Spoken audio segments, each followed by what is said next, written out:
النهارده عندنا تحديات وعندنا مشروعات. اهم حاجه النهارده تشغيل الشباب.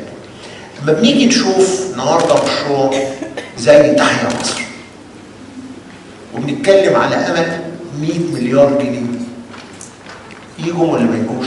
يجوا باذن الله.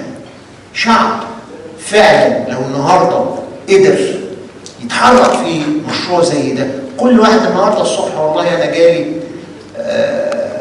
رجل الصبح يعني كبير، سنه كبير يمكن فوق ال80 ومعاه ابن، وطلب مقابلتي وفوجئت انه بيطلع شيك ب5 مليون، اسم مش معروف يعني، وقال لي انتوا بس اشتغلوا وانا هديكم.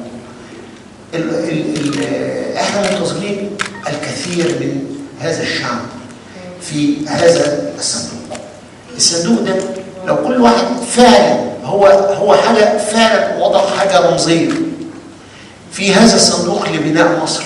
ما اظنش ان مصر سنه 67 اللي بناها برضه شعبها، بعد ما كنا فعلا ابتدينا وصلنا الى مرحله